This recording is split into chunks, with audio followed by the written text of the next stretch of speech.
Hello, how was your day today? John DCQR reporting from somewhere in Toronto, Canada. Narco-terrorism dominated the headlines of the Ibero-American press throughout 1984. In Peru, the terrorist Sendero Luminoso, by simultaneously attacking the several electrical generators that supplied electricity to the capital city of Lima, showed that it possessed a capacity far beyond the potential of an indigenous movement it pretends to be. It is not accidental that the area subjected to the most barbarous Sendero massacres also proved to be the largest drug-producing zone in the world. In Colombia, the March 1984 government raid on Transquilandia, until then the world's largest cocaine refinery ever discovered, triggered the bloody reprisal of the M19 terrorist in Florencia, Caqueta, shortly thereafter. On November 15, 1984, federal agents backed by Mexican army troops raided a vast marijuana production and processing center in the northern state of Chihuahua. Later, they burned the marijuana seized, valued at some $10 billion. It was rumored at the time that a large part of the profits from the enormous operation were slated to go to the pro-drug electoral candidates. Jeez, some that's happening today in Mexico. The investigator followed the trail left by Dope Inc. for its comings and goings in Ibero-America, uncovers the guns for drugs traffic essential to the mafia-financed terrorist onslaught against the nations of this region. The trail of the drug trade in Ibero-America necessarily leads to the gigantic arms smuggling operations of the old Nazi networks shared by their Soviet accomplices, which was probably the reason that that Louis Posada Carrillas probably got slapped with a face slap in the wrist, charges of fraud violation rather than international terrorism, in which the CIA put him on the payroll for 5 decades.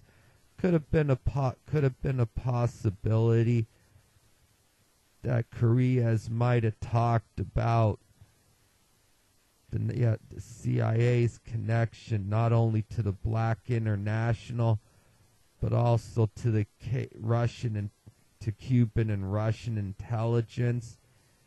After all, Carrillas did commit most of his terrorist acts in Cuba and Venezuela, and under his watch and under his guard attempted to assassinate Castro over between 600 and 700 times. Apparently, all just seems to keep failing. That would be something that the CIA would not have known. But I digress. But the point of, but even that's not the point. The point is where there is drug production, there has to be war. In the drug regions, the mafias can only be safe if they are running the country, as occurred during the rule of the cocaine colonels in Bolivia, or if they have provoked a level of guerrilla insurgency or mass violence sufficient to divert any interference with their operations. This chapter introduces us to a study of the creation and deployment of the so-called liberation movements of the drug traffickers, as well as the growing number of well-financed pseudo-religious sects which create a climate of moral degeneration propitious to the victory of the drug mafias. A brief look at the career of Colombian drug czar Carlos Rivas, and also a good friend of Carrillas, will give you or will give the reader will give one a clear idea what was identified as international synarchism and Nazi communism in the introduction this section. Carlos later is one of the rich was one of the rich new gangsters who made their fortune in the drug trade. Together with Pablo Escobar Gaviria and Ioca and Rodriguez clans, he hired and financed the assassination of Colombian Justice Minister Rodrigo Lara Bonilla.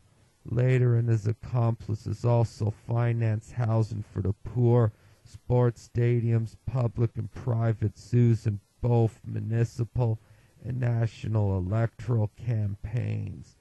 Later was about to launch his own candidacy for the Colombian Senate, where Lara Bonilla was named Minister of Justice and launched his bold campaign to stop the mafia from taking power in Colombia.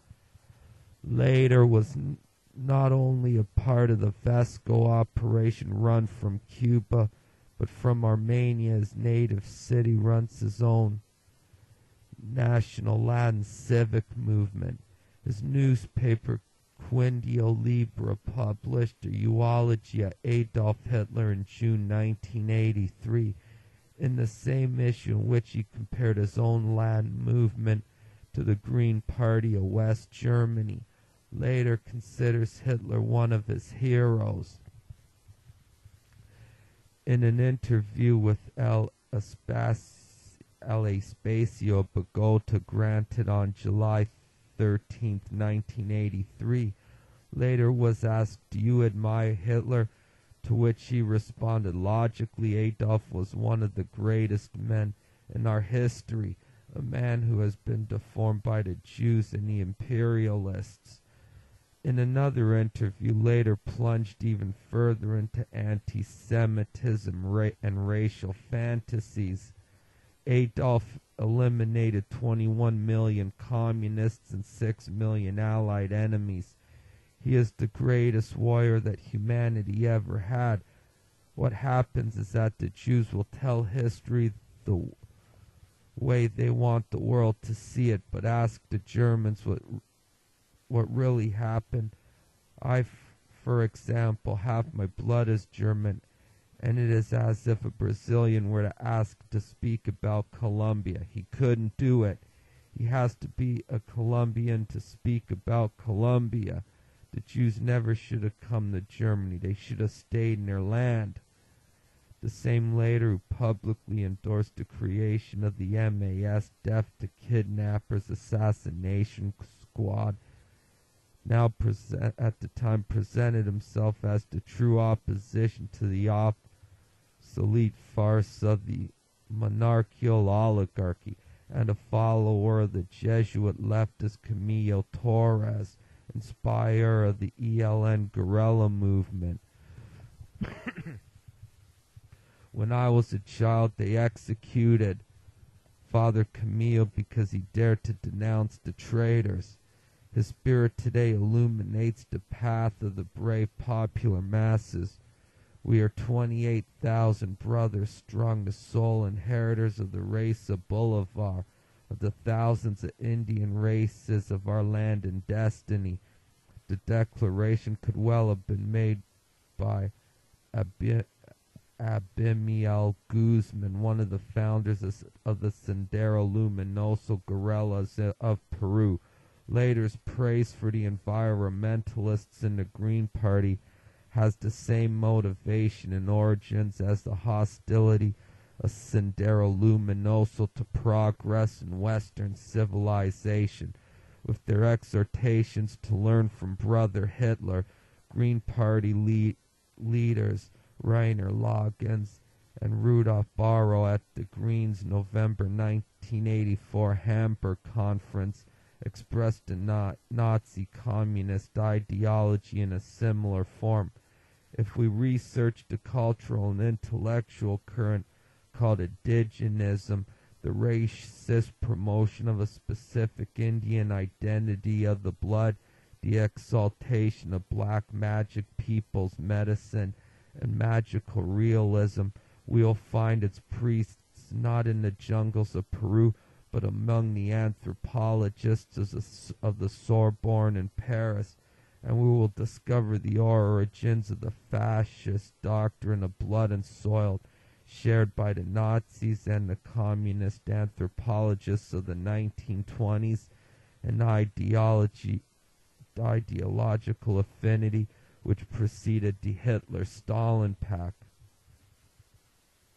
We will see that there is more than just a marriage of convenience between the old Nazi networks and the Bulgarian, Soviet, and Cuban networks, which provide the arms and infrastructure to the narco-terrorists. Sendero Luminoso, indigenous murderers. The Peruvian terrorist organization Sendero Luminoso Shine and Path credits its existence to Jose Carlos Mariátegui, founder of the Peruvian Communist Party. He was a classic neo-Nazi communist ideologue who pushed a Cyrillian socialism developed. Mariátegui said, according to the wishes of Friedrich Nietzsche, the intellectual predecessor of Hitler's fascism. Mariátegui focused on primitive peoples and collaborated with some of the leading anthropologists of the time. Sendero Luminoso identifies itself as a radical Maoist group following the tenets of Mao Zedong's Cultural Revolution and the Gang of Four.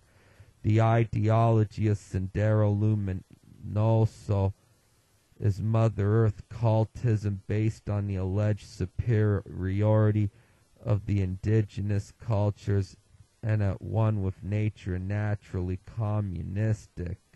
Celebration of the magical death cult of the Wari culture, which preceded the Inca civilization in Peru, is part of the Sendero Luminoso belief structure. The Wari lunar calendar and the coca growing season are used by the terrorist group to plan its guerrilla actions. While Sendero Luminoso's range of actions is spread rapidly to include most of Peru, its base of operations remain the desolate, geographically isolated, and difficult terrain of the Andean highlands in the department of Ayacucho. The group has demonstrated an ability to move quickly and clandestinely around the rugged country, including areas known to be under the control of drug runners.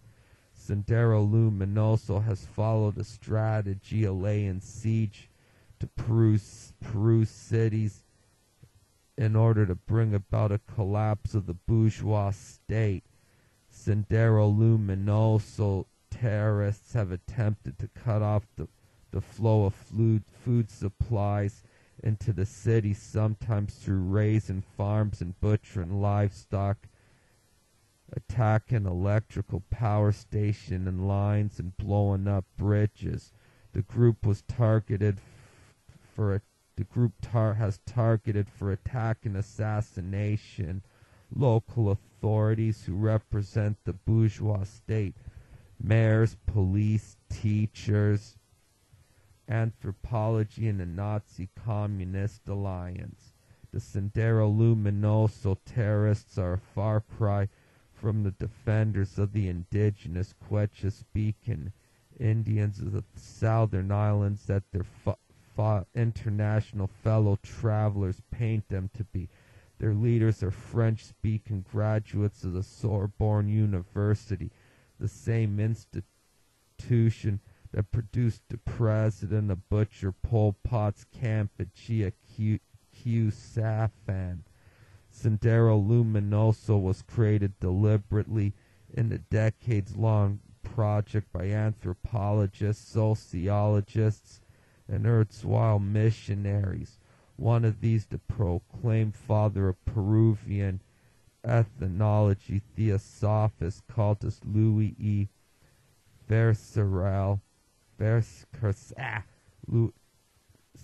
Louis E. Valcarcel penned an article in 1960 titled Peru Paradise for the Anthropologist. EIR founder Lyndon LaRouche outlined a needed approach to investigating the Sendero Luminoso in a February 1984 research memorandum. The influence of Gnostic, Sufi, and nativist cults in recruiting and controlling terrorist and separatist insurgencies. LaRouche wrote, to combat the evils deploying terrorism and separatist insurgencies against civilization today, it is dispensable that we understand the enemy and his methods much better. It is necessary to map the networks of anthropologists, sociologists, missionaries, and others who operate such Sufi networks among the designated pre-Columbian varieties of blood and soil cult stocks in Latin America as a whole, to be able to target counter operations and appropriate cultural warfare countermeasures against all of these cult operations, not merely the Sendero Luminoso, but the power of the Sendero Luminoso does not come only from demented action anthropologists. They're the intellectual controllers, but the Nazi International's drug and weapons trade provides logistics and protection. The International Monetary Fund and allied financial interests create the conditions of misery and desperation upon which terrorism and separatist insurgencies can thrive. And the Soviet Union encourages the guerrillas in order to hasten the demise of the nation-states in the Western world. By analyzing the belief structure of the cults, LaRouche wrote in a cited memorandum, the full extent of this outside sponsorship can be discerned. It is necessary to do this to discover where to cut the fabric with a few selected cuts to cause a larger net to unravel. Once the map is developed, the Nazi-Soviet connection to these nativist insurgencies is more precisely defined. By the 1970s, while the underground structure of Sendero Luminoso was being constructed, the anthropologists' new indigenism moved towards the activist phase of liberation struggle. Meeting in Mexico City in 1974, the Société des Americanistes issued a battle cry. We anthropologists in Mexico City I'll repeat that. We anthropologists gathered in Mexico City on the occasion of the 41st International Congress of Americanists. Consider it an opportune moment to clarify a problem of theoretical definition which implies a political conception for the liberation struggles of the indigenous population as part of the liberation projects of the American peoples.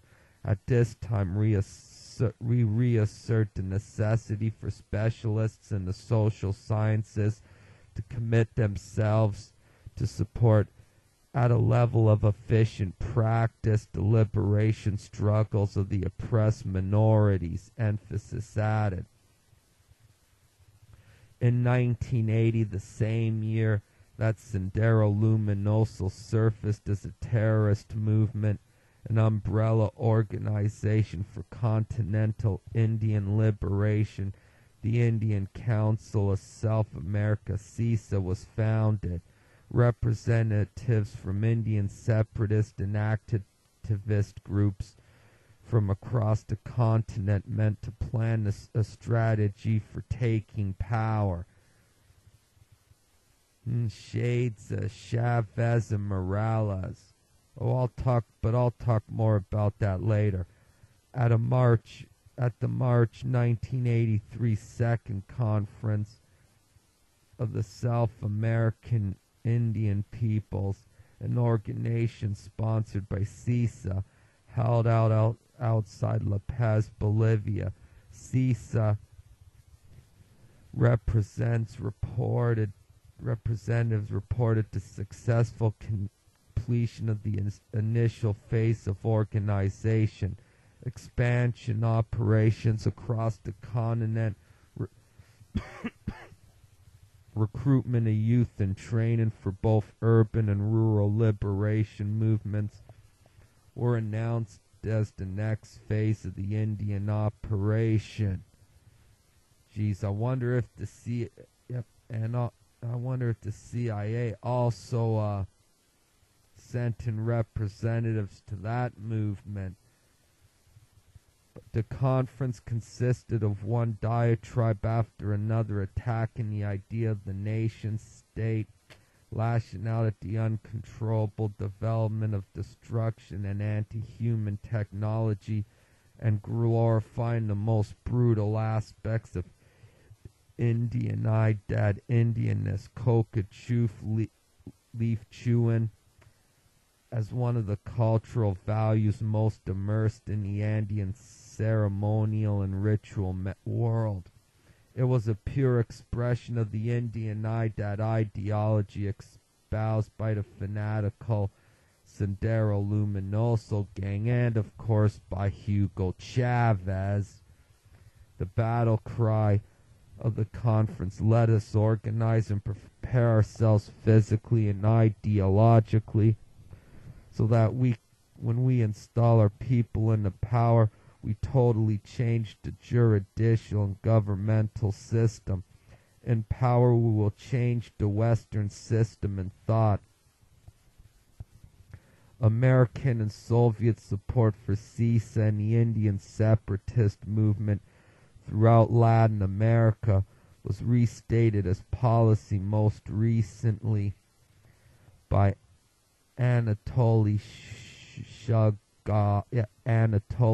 Shalgovsky, director of the Political and Social Problems Division of the Latin American Institute of the USSR Academy of Sciences.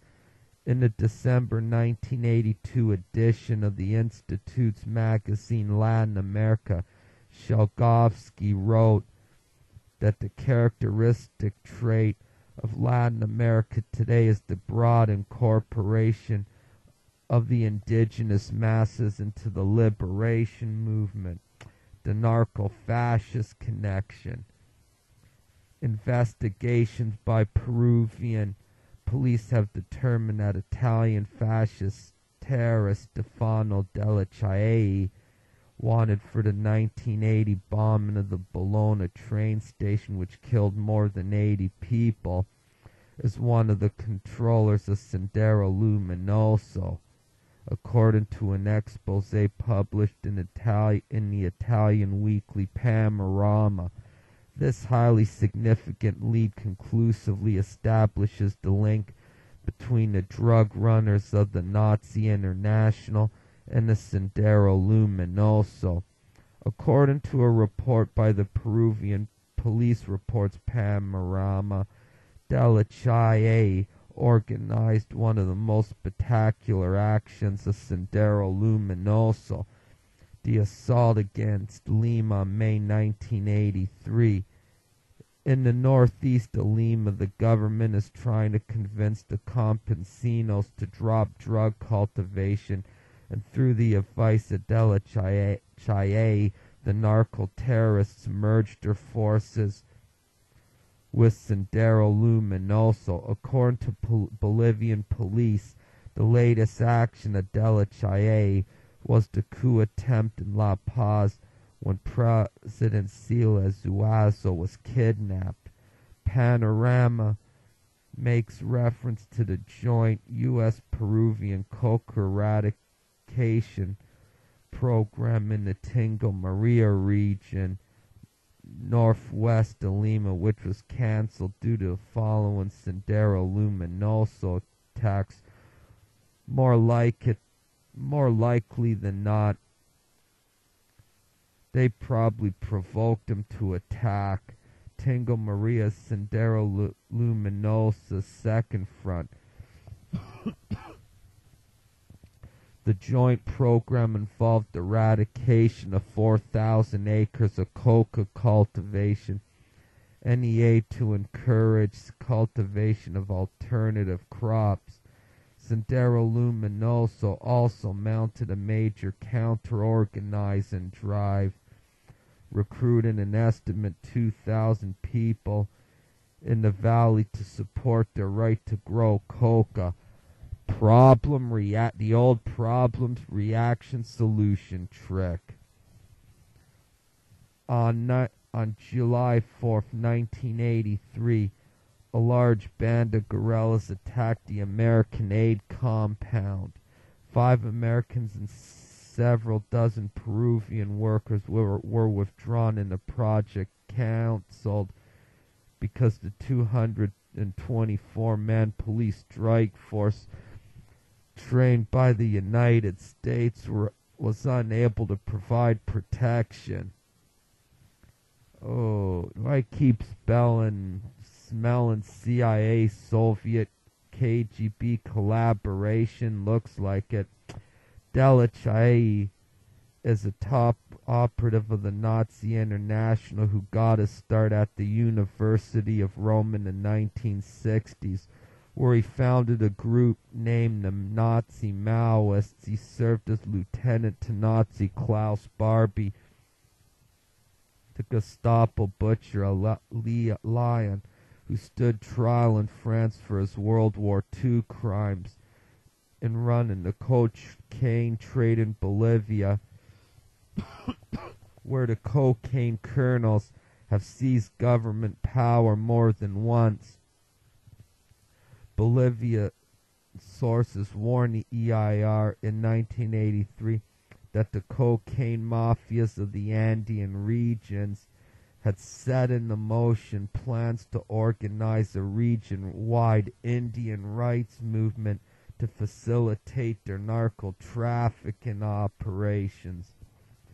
Yes, and I bet Chiquita Brands International played a major role in financing all of that.